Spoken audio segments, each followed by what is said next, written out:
CGPSC exam को ध्यान में रखते हुए मैं आप सभी की प्रारंभिक परीक्षा की पीवाईक्यू सीरीज चला रहा हूं, जिसमें हम छत्तीसगढ़ का इतिहास का एक सेशन ले चुके हैं। ये अगला सेशन है। यहाँ पर मेरे तीन जो है उद्देश्य हैं इस सेशन को लेने के लिए। पहली चीज़, जब आप परीक्षा हॉल पे बैठे होंगे तो जो प्रश्न आपके आते हैं वो किस तरीके से आप उनको सॉल्व करेंगे। दूसरा उद्देश्य है कि आप परीक्षा के लेवल को समझिए, परीक्षा के स्तर को समझिए। और तीसरा उद्देश्य है कि यहाँ से बहुत सारी तथ्यात्मक जानकारी भी आप जान पाएंगे। इन तीन उद्देश्यों को लेकर, तीनों ही उद्देश्य अपने आप में बहुत ही महत्वपूर्ण है कि परीक्षा हॉल पे क्वेश्चंस को सॉल्व कैसे करते हैं। चूंकि प्रीवियस ईयर क्वेश्चन पेपर है तो आयोग के लेवल के क्वेश्चंस हैं, ये आयोग के द्वारा पूछे गए क्वेश्चंस ही हैं और इससे आपका सिलेबस का रिवीजन भी होगा। ठीक है, तो छत्तीसगढ़ के इतिहास में ऐसे प्रश्न जो हमेशा पूछे जाते हैं, बार बार पूछे जाते हैं, जो बहुत इंपॉर्टेंट हैं, ऐसे प्रश्नों को यहाँ पर हम आगे अब रिवाइज करेंगे। पिछले सेशन पे यदि आपने पिछला सेशन नहीं देखा है तो एक बार जरूर देखिए, पीवाईक्यू की प्लेलिस्ट पे आपको मिल जाएगा। आज़ाद सीजीपीएससी एकेडमी के यूट्यूब चैनल पर भी प्लेलिस्ट है और साथ में आज़ाद एकेडमी लर्निंग ऐप पर भी ये क्लासेस आपकी अपडेट की गई हैं। तो आप जहाँ पर भी हैं, यदि कौशल बैच में जुड़े हैं तो यहाँ से क्लास कर लीजिए और साथ ही आप यहाँ पे क्लास कर लीजिए। ठीक है, देखिए अब अगला क्वेश्चन आपका है, यहाँ पर देखिए मैच द फॉलोइंग क्वेश्चन पूछे जाते हैं और ये आपका छत्तीसगढ़ के इतिहास से जुड़ा हुआ क्वेश्चन है। कह रहा छत्तीसगढ़ के ब्रिटिश जो वहां पर सुपरिटेंडेंट अधिकारी थे, है ना, एक मिनट रुकिएगा, थोड़ा सा इसको सुधार कर देते हैं। अब देखिए यहाँ पर मैं नॉलेज तो देना ही चाह रहा हूं, लेकिन नॉलेज के साथ साथ मैं ये भी समझाना चाह रहा हूं कि इस प्रश्न को हल कैसे करोगे परीक्षा हॉल पे। ठीक है, इस टाइप के क्वेश्चन आसान भी होते हैं। मैच द फॉलोइंग क्वेश्चन यदि दो भी आपको पता है तो भी आप एक गेस कर सकते हैं, स्मार्ट गेस कर सकते हैं। ठीक है, अब छत्तीसगढ़ में जो है निश्चित तौर पे यहाँ पर जो है इस टाइप के क्वेश्चंस पर्याप्त मात्रा में आते हैं। तो यहाँ पर देखा जाए तो एक कंप्लीट फैक्चुअल और तथ्यात्मक है। छत्तीसगढ़ में ब्रिटिश सुपरिटेंडेंट की सूची दी गई है और उनके समय की प्रमुख घटनाओं के बारे में बात की गई है। यानी कि आपको पूरे के पूरे जितने भी ब्रिटिश सुपरिटेंडेंट हैं सारे के सारे आपको तैयार करने चाहिए, सारे के सारे आपको याद करने चाहिए। ठीक है, अब इसका मैं एक एक करके आपको बताता जाऊंगा। तो छत्तीसगढ़ के पहले ब्रिटिश अधीक्षक थे जिनका नाम था कैप्टन एडमंड। ये आए थे 1818 में। अब जब ऐसा कुछ होता है तो एक बार देखिए कि कौन सा आपको आता है। पहले इस टाइप के क्वेश्चन को हल करने का तरीका है कि इनमें से ये देखिए कि कौन सा आपको आता है, फिर उसके बाद ही आप जो है देखेंगे। ठीक है, कुछ ही समय तक जो है ये पहले, ये भी ध्यान रखिएगा, छत्तीसगढ़ के प्रथम ब्रिटिश अधीक्षक कैप्टन एडमंड थे। ठीक है, कैप्टन एडमंड जो ये नाम लिखा है 1818 में आए थे। इनके शासनकाल में छत्तीसगढ़ में डोंगरगढ़ के जमींदारों ने विद्रोह किया था। तो यानी कि ए का 2 सही है। जैसे ही आप ये काम करिए तुरंत ऑप्शन पे जाके देखिए कि अच्छा 2 कहां कहां पर है। देखिए सब जगह पे 2 है, यहां पे 5 ऑप्शन है, पांचों में 2 है। यानी कि आप पहले वाले से तो आंसर नहीं निकाल पाएंगे, तो फिर आंसर किससे निकाल पाएंगे? दूसरे वाले पे चलते हैं, शायद दूसरे से निकल जाए। कह रहा colonel P one same Agnew, इनके बारे में आप मतलब आपको पता है तो आप कर पाएंगे। अब इनकी यदि बात करते हैं, colonel P one same Agnew 1818 से लेकर 1825 तक रहे ये, और इन्होंने रतनपुर को हटा करके रायपुर को पहली बार ब्रिटिश अधीक्षक का मुख्यालय बना दिया। इनका ऑप्शन आपका रतनपुर को रायपुर की राजधानी में परिवर्तन करना है। ठीक है, पहले रतनपुर रहता था, रतनपुर की जगह पे जो है रायपुर को जो है इन्होंने क्या किया, ब्रिटिश अधीक्षक का मुख्यालय बना दिया। ठीक है, ब्रिटिश अधीक्षक का मुख्यालय बना दिया और छत्तीसगढ़ की राजधानी के तौर पे भी इसको इस्टेब्लिशमेंट किया। तो इसका एक सही होगा। तो तुरंत अब चले जाते हैं हम यहाँ पे। देखिए एक यहाँ पर है, एक यहाँ पर भी है। 2 ऑप्शन पता होने के बावजूद भी हम आंसर अभी नहीं निकाल पा रहे हैं। अब हमें तीसरे पे जाना पड़ेगा। ये आपको देखना पड़ेगा। कई बार हो जाता है कि मान लीजिए अब यहाँ पर ही एक होता और यहाँ पे नहीं होता तो हम आसानी से निकाल ले जाते हैं, लेकिन इस पे थोड़ा सा स्थिति अलग है। फिर है मिस्टर सैंडिस। यदि मिस्टर सैंडिस की बात करें तो मिस्टर सैंडिस 1825 से 1828, यहाँ पे थोड़ा सा एक्स्ट्रा जानकारी भी दे देता हूँ, 1818 से लेकर के 1825 तक रहा ये। ठीक है, कर्नल पी वान एगेन्यू। ठीक है, इसके बाद मिस्टर सैंडिस जो है 1825 से लेकर 1828 तक थे। 1825 से लेकर 1828 तक कौन थे? Mister Sandis. और मिस्टर काफर्ड के बारे में बता दूं 1828 से लेकर 1829 तक थे। ये थोड़ा सा आपको याद भी कर लेना है। ये चारों को लेकर। अब मिस्टर सैंडिस के टाइम पीरियड पे क्या हुआ, मिस्टर सैंडिस के शासनकाल में बस्तर और करौंद के जमींदारों के बीच में विवाद हुआ था। इसका सी का हो जाएगा 4, बस्तर और करौंद के जमींदारों के बीच में विवाद, और डी का आपको अब यहां से अब निकल आएगा। देखो 3 पता है तब तो आसानी से, चौथा आपको नहीं भी पता है तो आपको पता चल ही जाएगा। ये रेयरेस्ट कंडीशन में होता है, ठीक है। इसका सी का हो जाएगा 4। तो अब आप देखिए ए ऑप्शन इसका सही हो गया। यदि 3 तक जाना पड़ रहा है आपको, 3 ऑप्शन आपको ढूंढने पड़ रहे हैं, तो फिर कहीं ना कहीं पे क्वेश्चन आपका टफ है। इसको टफ कैटेगरी में मैं रखता हूं इस टाइप के क्वेश्चन, क्योंकि ये कंप्लीट फैक्चुअल क्वेश्चन है, तथ्यात्मक क्वेश्चन है। अन्यथा की स्थिति में आसानी से निकाला जा सकता था। और बहुत मिस्टर काफर्ड के टाइम पीरियड पे ब्रिटिश संरक्षण की समाप्ति हो गई थी, तो ये आपको ध्यान में रखना है। भोसले के शासन में कृष्णराव अप्पा जो है 6 जून 1930 में सत्ता का हस्तांतरण करके ब्रिटिश संरक्षण की समाप्ति कर दी गई थी, ठीक है। तो ये आपको दिमाग में बैठा के रखना है। क्लियर है, स्पष्ट है? चलिए आगे चलते हैं। नेक्स्ट अगला जो है जो आपका सब्जेक्ट है, अगले टॉपिक पे चलते हैं। अगला है नागपुर के भोसले राज्य पर ब्रिटिश संरक्षण के अंतर्गत ब्रिटिश में नियुक्त प्रथम सुपरिंटेंडेंट निम्नलिखित में से कौन सा था? नागपुर के भोसले राज्य के ब्रिटिश संरक्षण के अंतर्गत छत्तीसगढ़ में नियुक्त प्रथम ब्रिटिश संरक्षण निम्नलिखित में से कौन था? अब देखो इस लेवल पे क्वेश्चन है, इससे कई सारे क्वेश्चन आपके पूछते हैं। तो आप सभी को पता है कि यहां पे बोल रहा है कि नागपुर के भोसले राज्य पर ब्रिटिश संरक्षण के अंतर्गत छठे प्रथम, अभी मैंने ऊपर ही बताया कैप्टन कौन था यहां पर? Captain Edmund. इसका सही आंसर होगा कैप्टन एडमंड। ए ऑप्शन इसका सही है, कैप्टन एडमंड। अब कैप्टन एडमंड के बारे में 2-3 बातें और दिमाग में बैठा लीजिए, और देखो इससे क्वेश्चन आ रहे हैं। कैप्टन एडमंड को छत्तीसगढ़ का पहला अधीक्षक नियुक्त किया था, रट जाओ इस बात को, ठीक है। नवंबर 1817 में, नवंबर 1817 में अंग्रेजों और फोसलों के बीच में सीता बाल्दी का युद्ध हुआ था, ठीक है। एक युद्ध हुआ था, सीता बाल्दी का युद्ध, सीता बाल्दी का युद्ध हुआ था। कब हुआ था ये? 1817 में युद्ध हुआ था, ठीक है। किसके बीच में हुआ था? भोसले और अंग्रेजों के बीच में युद्ध हुआ था, ठीक है। भोसले एक तरीके से मराठा की ही एक शाखा थी। मराठा संघ जो था आपका, पेशवा, भोसले, होलकर, गायकवाड़, है ना, सिंधिया, है ना। तो भोसले के बीच में सीता बल्दी का युद्ध हुआ था। युद्ध में अंग्रेजों की जीत हुई और भोसले राज्य का उत्तरी भाग जो है नागपुर के आसपास के क्षेत्र में ब्रिटिश नियंत्रण में आ गया, ठीक है। और मिस्टर एडमंड के बाद मिस्टर पी वांस एवेन्यू को राजधानी उन्होंने रतनपुर से रायपुर राजधानी स्थानांतरित की थी। इससे भी क्वेश्चन पूछता है। तो कैप्टन एडमंड आपका 1818 में पहले जो है बने थे। इससे क्वेश्चन आएगा और आपको याद कर लेना चाहिए, आपको रट लेना चाहिए, हमेशा के लिए काम आने वाला क्वेश्चन है, ठीक है।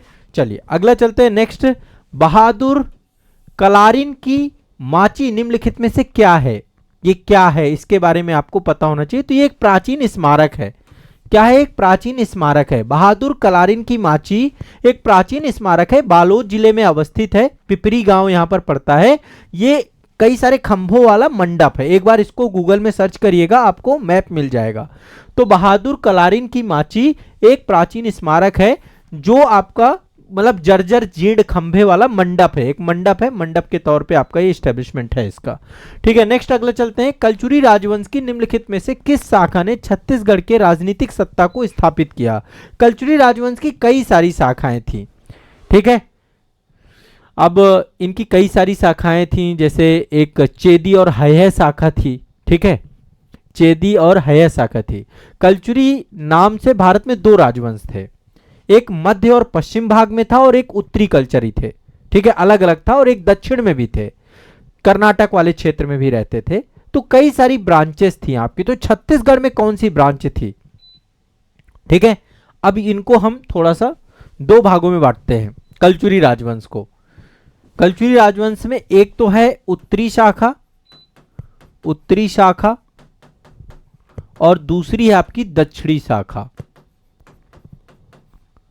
दक्षिणी शाखा कलचुरी राजवंश की। जो उत्तरी शाखा है ये मध्य एवं पश्चिमी, जिसे चेदी या हय कहा जाता है, चेदी भी बोलते हैं इन्हें, चेदी या हय भी कहा जाता है, ठीक है। तो इन्हें उत्तरी कलचुरी के नाम से भी जानते हैं। दूसरी है दक्षिणी कलचुरी। दक्षिणी कल्चुरी वर्तमान कर्नाटक के क्षेत्रों में शासन करते थे। हैहय राजवंश की एक शाखा थी लहुरी, ये हैहय राजवंश की एक शाखा थी लहुरी, इसी की उप शाखा थी लहुरी शाखा। लहुरी शाखा के केशव देव के नेतृत्व में छत्तीसगढ़ में शासन सत्ता स्थापित की गई थी, तो इसका सही आंसर होगा लहुरी। यानी कि उत्तरी कल्चुरी शाखा ने छत्तीसगढ़ में शासन किया था। हैहय राजवंश की जो उप शाखा थी जिसका नाम था लहुरी, उसके द्वारा जो है केशव देव, नाम भी याद रखिएगा, इसके जो पर्सन थे जिनका नाम था केशव देव, केशव देव के नेतृत्व में कल्चुरी शाखा स्टैब्लिशमेंट हुई थी छत्तीसगढ़ में, और इनकी राजधानी रायपुर थी। राजधानी क्या थी? रायपुर। राजधानी क्या थी? रायपुर। राजधानी क्या थी? रायपुर। लहुरी शाखा, कौन सी शाखा? लहुरी शाखा।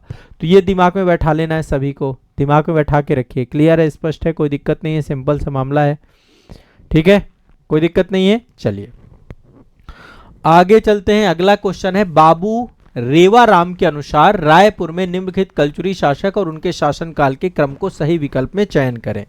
कि मतलब एक पर्सन है बाबू रेवाराम, जो इतिहासकार हैं, 15वीं शताब्दी में रतनपुर के बाद रायपुर राजधानी बनी थी। तो कल्चुरी राजा जगन्नाथ सिंह के दो पुत्र हुए थे, वीर सिंह और देवनाथ सिंह, ठीक है। ज्येष्ठ पुत्र वीर सिंह को रतनपुर और कनिष्ठ पुत्र को देवनाथ सिंह को रायपुर का राज्य मिला था।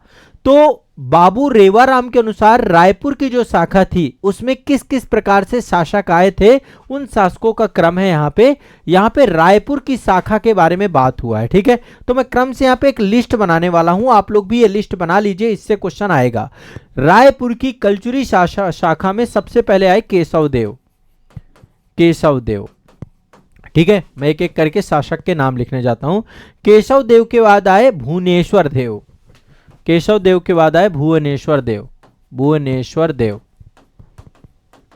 ठीक है। पहले शासक थे केशव देव, फिर थे भुवनेश्वर देव, फिर थे आपके मान सिंह देव, तीसरे हैं मान सिंह देव, ठीक है, मान सिंह देव के बाद संतोष सिंह देव, चौथे हैं आपके संतोष सिंह देव, मान सिंह देव, संतोष सिंह देव।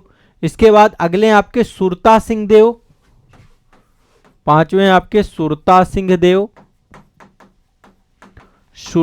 देव। छठवें आपके कौन है?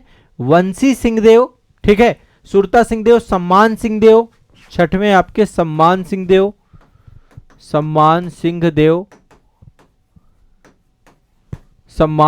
छठवें आपके, सातवें आपके सुरता सिंह देव, सम्मान सिंह देव।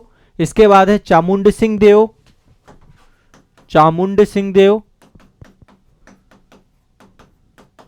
वंशी सिंह देव, ठीक है, चामुंड सिंह देव, वंशी सिंह देव। इसके बाद हैं आपके जो है काफी लंबी लिस्ट है, घन सिंह देव, फिर जैत सिंह देव, घन सिंह देव। अभी मैं सबका समय काल भी लिख दूंगा। घन सिंह देव के बाद है चैत सिंह देव, फिर हैं आपके फतेह सिंह देव, ठीक है। 11 शासक हो गए। फतेह सिंह देव के बाद है यादव सिंह देव, फिर सोमदत्त देव, यादव सिंह देव, फिर है आपका फतेह सिंह देव, यादव सिंह देव, ठीक है। 13वें आपके हैं सोमदत्त देव, फिर बलदेव सिंह देव, सोमदत्त देव, फिर हैं आपके बलदेव सिंह देव,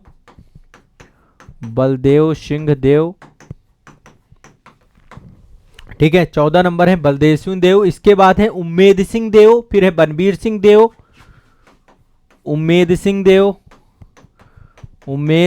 देव, फिर हैं आपके बलबीर सिंह देव,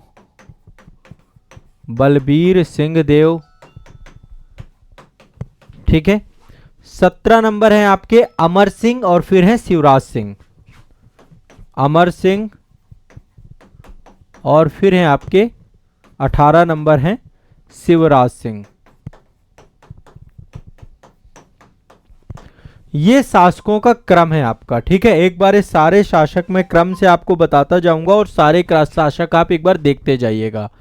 केशव देव वो पर्सन है जिन्होंने छत्तीसगढ़ में कलचुरी शाखा को इस्टेब्लिशमेंट किया रायपुर में, ठीक है।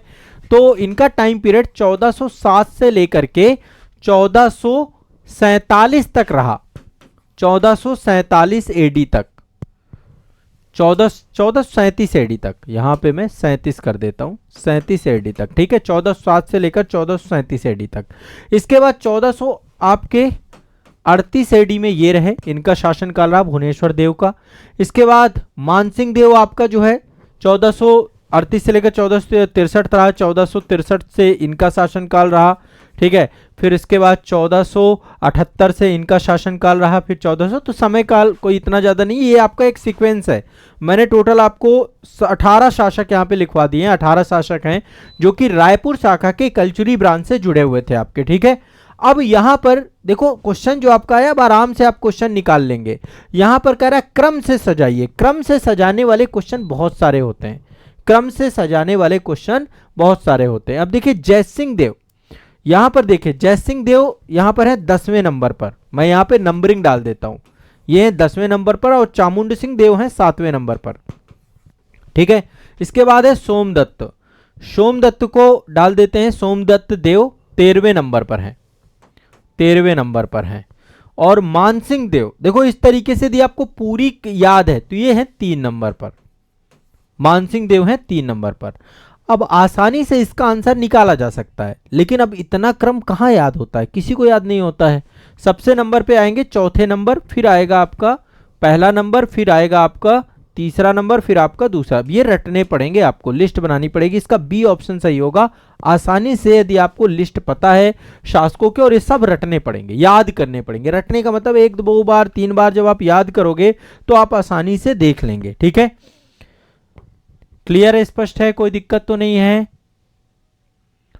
कोई दिक्कत तो नहीं है। हाँ,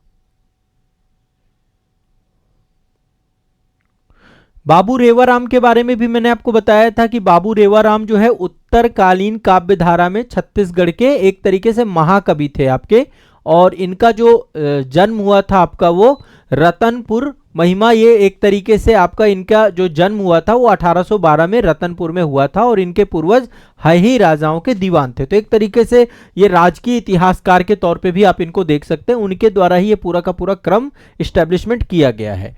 ये क्वेश्चन डेप्थ क्वेश्चन था, बहुत डिटेल में, जब आपको सारे याद होंगे तब जाकर के इसका आंसर निकलेगा, अन्यथा आंसर नहीं निकाल पाओगे, ठीक है। अब देखिए इस टाइप के क्वेश्चन कितने आते हैं। अगला क्वेश्चन है, कलचुरी कालीन रतनपुर से शासित होने वाले गढ़ों में निम्नलिखित में से समूहों में सही गढ़ों का समूह चुनिए। हम जैसे छत्तीसगढ़ की बात करते हैं ना, तो कलचुरी कालीन रतनपुर में शामिल हो, रतनपुर है, रतनपुर में शामिल होने वाले 18 गढ़ थे, और रायपुर में शासित होने वाले 18 गढ़ थे। 18 18 36 आपका बनता है ना। तो ये कह रहा है कलचुरी कालीन रतनपुर से शासित होने वाले गढ़ों को, आपको 18 गढ़ रतनपुर से थे और 18 गढ़ आपके छत्तीसगढ़ से थे, तब दोनों मिलके दोनों क्षेत्र छत्तीसगढ़ बनते थे। आज जो छत्तीसगढ़ का कॉन्सेप्ट है, तो रतनपुर से आपके 18 गढ़ थे, गढ़ जो शासित होते थे, और रायपुर से आपके 18 गढ़ थे, 18 गढ़ थे। इस तरीके से दोनों को मिला दें तो कितना बनता है, छत्तीसगढ़, छत्तीसगढ़िया सबसे बढ़िया, ठीक है। छत्तीसगढ़ आपका बनता है, जो वर्तमान का छत्तीसगढ़ कहलाता है इसी से जुड़ा हुआ था। अब रतनपुर के मैं सारे 18 गढ़ों के बारे में यहां पे नाम लिखूंगा, रतनपुर के सारे 18 गढ़ों के नाम लिखूंगा यहां पे, ठीक है। 18 गढ़ कौन कौन से थे, इस लेवल पे जाकर के आपको चीजें याद करनी पड़ेंगी, रटना पड़ेगा, याद करना पड़ेगा, ठीक है। मैं सारे के सारे गढ़ लिख रहा हूं, रतनपुर लिखते जाइए साथ साथ में। देखिए डिटेल जानकारी आपको यहां पर पीवाईक्यू सीरीज बहुत इंपॉर्टेंट सीरीज है, क्योंकि इसको एक बार कर लिया तो फिर काम आपका सारा का सारा हो गया। विजयपुर, रतनपुर, रतनपुर, विजयपुर, खारोंद, खरौंद, ठीक है, खरौंद। इसके बाद मारो, मारो, विजयपुर, खरौंद, मारो, कोटगढ़, नवागढ़, कोटगढ़, नवागढ़, नवागढ़, ठीक है, कोटगढ़, नवागढ़, सोधी, औखर, शोधी, औखर, इन सब के नाम है, मैं क्रम से एक एक नाम लिख रहा हूं। औखर, पंडर भट्ठा, पंडर भट्ठा, ठीक है, औखर, पंडर भट्ठा, सेमरिया, सेमरिया, चांपा, सेमरिया, चांपा, इसके बाद लाफा, छुरी, केंडा, क्रम से नाम आप लिखते जाइएगा। लाफा, छुरी, ठीक है, इसके बाद है केंडा, मातिन, केंडा, मातिन, ठीक है। तीन और आपके हैं, एक है उपरोड़ा, पेंड्रा और कुरकुटी। 16, 17, 18, ठीक है। इसके बाद है उपरोड़ा, उपरोड़ा, पेंड्रा, ठीक है, और 18वां आपका लास्ट है कुरकुटी, कुरकुटी। ये टोटल आपके रतनगढ़ के अंतर्गत 18 गढ़ थे। रतनपुर के अंतर्गत, माफ करिएगा, रतनपुर के अंतर्गत आपके 18 गढ़ थे। रतनपुर के 18 गढ़ थे और 18 गढ़ ही आपके रायपुर के थे, ठीक है। रायपुर के भी 18 गढ़ देख लेते हैं, टोटल 36 गढ़ हम देख ही लेते हैं। रायपुर के 18 गढ़, दोनों के 18 गढ़ याद कर लीजिएगा क्रम से। रायपुर के 18 गढ़ की बात करते हैं। रायपुर, पाटन, पहला रायपुर है, दूसरा है पाटन, नंबर 3 रायपुर, पाटन, सिमगा, सिमगा, सिमगा, इसके बाद सिंगारपुर, सिंगारपुर, फिर है आपका लवन, लवन, ठीक है, लवन, इसके बाद है उमेरा, उमेरा, फिर है आपका दुर्ग, दुर्ग, उमेरा, दुर्ग, दुर्ग के बाद है सरधा, शरधा, फिर है आपका सिरसा, सरधा, सिरसा, इसके बाद है आपका मेहंदी, मेहंदी, मेहंदी, इसके बाद है आपका खल्लारी, खल्लारी, खल्लारी, खल्लारी के बाद इसके बाद है आपका सिरपुर, सिरपुर, फिर है आपका फिंगेश्वर, फिंगेश्वर, सिरपुर, फिंगेश्वर, इसके बाद है राजिम, राजिम, राजिम, इसके बाद है आपका सिंघनपुर, सिंघनपुर, ठीक है। इसके बाद है आपका सुअरमार, सुअरमार। अब दो और आपके बचे। 17वां नंबर है आपका टेंगनागढ़ और वो है आपका अलकतरा, टेंगनागढ़, और 18 नंबर है आपका लास्ट है आपका जिसका नाम है अकतरा, अकलरा, अकलरा, हाँ अकलरा, ये है आपका अकलरा है, अकल, अकलतरा है, माफ करिए, अकलतरा, इसको सही कर लेते हैं, अकलतरा। ये टोटल 18 गढ़ हैं, इन्हीं से मिलकर के बनता है आपका छत्तीसगढ़। ये दोनों मिलकर के बनते हैं छत्तीसगढ़। अब आपको ये याद कर लेना चाहिए, देखो इनसे क्वेश्चन आते हैं। रतनपुर वाले देख लेते हैं, रतनपुर, विजयपुर, खरौंद, मारो, कोटगढ़, नवागढ़, सांधी, औखर, ठीक है, पंडरभट्टा, सेमरिया, चांपा, लाफा, छुरी, ठीक है, कैंडा, मातिन, उपरोड़ा, पेंड्रा और कुरकुरी, ठीक है। इसके बाद यहाँ पे आ जाते हैं, ये है आपका, ठीक है, रायपुर के रायपुर, पाटन, सिमगा, सिगारपुर, लवन, ओमेरा, दुर्ग, सरधा, सिरसा, मेहंदी, खल्लारी, सिरपुर, फिंगेश्वर, राजिम, ठीक है, सिंघनपुर, सुअरमार, टेंगनागढ़ और अलकतरा। ये छत्तीसगढ़ का कॉन्सेप्ट है। अब देखो यहाँ पे क्वेश्चन क्या आया है, कह रहा है कलचुरी कालीन रतनपुर में शासित होने वाले निम्नलिखित गढ़ों का सही क्रम या सही समूह आप लोग बताइए। अब देखो यदि आपको ये पता है तो 1 मिनट लगेगा, 1 मिनट में आप बता दोगे खारोंद, लाफा, छुरी और पंडरभट्टा आपका जो है ये रतनपुर से जुड़ा हुआ है।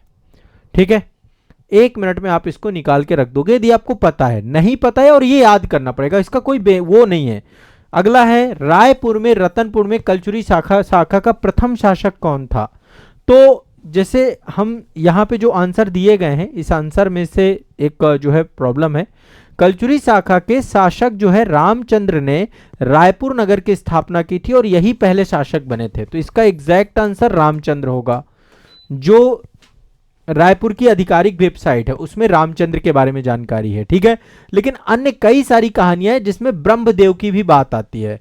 ठीक है, ब्रह्मदेव इसका सही आंसर रामचंद्र है, लेकिन कई सारी पुस्तकों में ब्रह्मदेव का नाम भी मिलता है तो डिबेटफुल रहता है। लेकिन लोक सेवा आयोग सीजीपीएससी ने इसका सही आंसर बी माना है।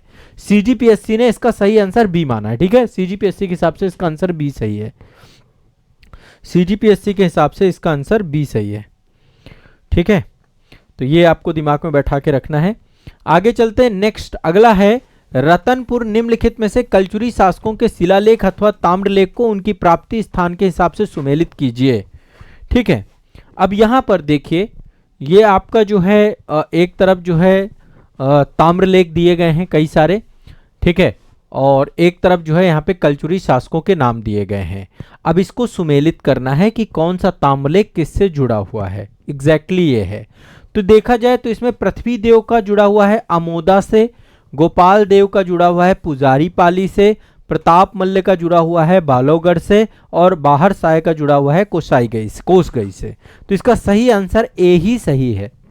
ये कई बार होता है, ऐसे क्वेश्चन भी आ जाते हैं कि सीधे सीधे जुड़ाव हो जाता है लेकिन एक्चुअल में पता नहीं होगा तो आप कैसे कर पाओगे। आपको तो पता होना चाहिए कि कौन किसका जुड़ा हुआ है। ठीक है, तो ये आपको दिमाग में बैठा के रखना है। शासक और शासकों के जो सोर्सेज हैं है ना, उन सोर्सेज से क्वेश्चन आता है। ठीक है, शासक और उनके सोर्सेज से क्वेश्चन आता है। आपको सारे शासक आपको पता होना चाहिए। रतनदेव थे, रतनदेव के मृत्यु के पश्चात उनका पुत्र था पृथ्वीदेव। तो 1065 एडी में रतनपुर का शासक हुआ वो पृथ्वीदेव शासक बना और अमोदा से प्राप्त ताम्र पत्र अभिलेख जो था उसमें 21,000 ग्रामों का शासक बना। तो इसका सही आंसर क्या हो गया, अमोदा। अमोदा के ताम्र पत्र लेख से पता चलता है। पृथ्वीदेव के बाद जो है पृथ्वीदेव ने जो है पृथ्वीदेव प्रथम के द्वारा एक उपाधि भी ग्रहण की गई थी जिसका नाम था सकल कौशलाधिपति। ठीक है, सकल कौशलाधिपति की उपाधि भी धारण करता है। गोपाल देव का शिलालेख सारंगगढ़ के पास जो है प्राप्त होता है। ठीक है, गोपाल देव का सारंगगढ़ के पास है पुजारी पाली। ठीक है, पुजारी पाली जो आपका वहां से प्राप्त होता है, इसी के नाम पे है। और 7 माताओं की पूजा करने वाले के रूप में भी गोपाल देव का वर्णन मिलता है इस पूरे उससे। इसके बाद प्रताप मल्ल का जो है बलौगढ़ से प्राप्त होता है, बलौगढ़ से। ठीक है, बलौगढ़ ताम्रलेख है, रायपुर के पावती गांव के पास जो है इसका अवस्थिति है और संस्कृत भाषा में इसमें कई सारे श्लोक मिलते हैं। ठीक है, और बाहर साय का कोसगई से प्राप्त होता है। तो एग्जैक्टली आपको डेप्थ में जब तक इतिहास नहीं पता होगा आप नहीं कर पाएंगे। इसलिए इतिहास की क्लासेस बहुत डिटेल में हमने कौशल बैच में छत्तीसगढ़ में पढ़ाया है, सुगढ़ छत्तीसगढ़ के बैच में पढ़ाया है। ठीक है, चलिए आगे बढ़ते हैं। नेक्स्ट अगला है रतनपुर के कलचुरी शासक रत्नदेव के सिक्कों में निम्नलिखित में से कौन सी विशेषता नहीं पाई जाती है। क्या नहीं पाया जाता इनके सिक्कों में। अब देखो यहां तक इतना डेप्थ में जाकर के क्वेश्चन पूछ लेता है। कलचुरी वंश का शासक सबसे इंपॉर्टेंट राजवंशों में से एक है, ध्यान रखिए। बहुत ज्यादा क्वेश्चन हर बार यहां से निकल के आते हैं। 2022 के सीजीपीएससी में ये वाला क्वेश्चन आपका पूछा गया था। तो एग्जैक्ट इसका आंसर की बात करूं तो इसका सही आंसर गज लक्ष्मी है। अब मैं इसको थोड़ा सा एक्सप्लेन कर देता हूं। ये देखिए, जो रतनपुर के कलचुरी शासक थे रत्नदेव, उसके सिक्कों में गज शार्दुल्य के बारे में, सिंह के बारे में मानवत कृतियां भी प्राप्त हुई हैं। और जो गज लक्ष्मी प्राप्त हुआ है, गज लक्ष्मी जो पृथ्वीदेव द्वितीय थे उनके सिक्कों में गज लक्ष्मी की आकृति प्राप्त हुई है। पृथ्वीदेव द्वितीय के सिक्कों में हमें गज लक्ष्मी के बारे में जानकारी प्राप्त होती है। ठीक है, बाकी जो है रायपुर के रत्नदेव के सिक्कों में क्या क्या मिला है, गज शार्दुल्य, सिंह और मानवाधिकृत। ठीक है, अगला और अंतिम क्वेश्चन है संभवतः इस सेशन का। इसके बाद आप मुझे बताइएगा सेशन आपको कैसे लग रहे हैं। मैं आपको पूरा याद करवाने की मंशा के साथ लगा हुआ हूं। मेरा काम है कि इस क्लास में आप चीजों को याद करते हुए भी साथ साथ चले जाइए। क्वेश्चन है छत्तीसगढ़ रतनपुर के कलचुरी शासक पृथ्वीदेव प्रथम के संबंध में निम्नलिखित में से कौन सा कथन सत्य है। ठीक है, यहाँ पे कई सारे कथन दिए गए, बहुत इत्मीनान से इनको पढ़ करके इससे सही कथन आपको निकालना है। ठीक है, कह रहा है पृथ्वीदेव प्रथम ने रतनपुर के प्रथम पृथ्वी देवदेवशर मंदिर का निर्माण करवाया। नहीं, इनके द्वारा नहीं करवाया गया था। उनके दरबार में राजशेखर नामक साहित्यकार इनके दरबार पे नहीं रहता था। हाँ, सकल कौशलाधिपति की उपाधि धारण की, ये अभी मैंने आपको बताया है। ठीक है, रतनपुर के कलचुरी देव पृथ्वीदेव का टाइम पीरियड कितना था, 1065 से लेकर 1095 तक। ठीक है, और इसने सकल कोषाधिपति की उपाधि धारण की थी। और इसके बारे में हमें जानकारी कहां से मिलती है, इसका एक अभिलेख है, जो अभिलेख मैंने आपको बताया, यह अभिलेख है अमोदा से प्राप्त ताम्रपत्र लेख, वहां से हमें पता चलता है, अमोदा ताम्रपत्र लेख से पता चलता है। ठीक है, तो इसका सही आंसर है सकल कौशलाधिपति की उपाधि धारण की। तो देखो, हर एक शासक को आपको डेप्थ में पढ़ना है। ठीक है, आप देख रहे होंगे ज्यादातर क्वेश्चन इतिहास में यहां पर कलचुरी राजवंश से जुड़े हुए थे। और छत्तीसगढ़ के जो मैंने 18 गढ़ आपको याद कराए हैं, ये सारे के सारे गढ़ आपको याद कर लेना है। ठीक है, अभी तक इस सीरीज के अंतर्गत आज ये दूसरा सेशन था छत्तीसगढ़ का इतिहास का। इससे पहले एक सेशन मैंने आपको करवाया है। अभी लगभग 1-2 सेशन और करा दूंगा मैं आपके एग्जाम से पहले। मैं सोच रहा हूँ 1-2 सेशन आपके पॉलिटी में करवा देता हूँ, पॉलिटी के करवा देता हूँ, ताकि आपको चीजें समझ में आ जाए। प्रश्न को इत्मीनान से पढ़िए परीक्षा हॉल पे, और पढ़ करके जो आपको वहां पर फर्स्ट क्लिक करे उसी को आप ऑप्शन के तौर पे ले जाइए। ठीक है, चलिए।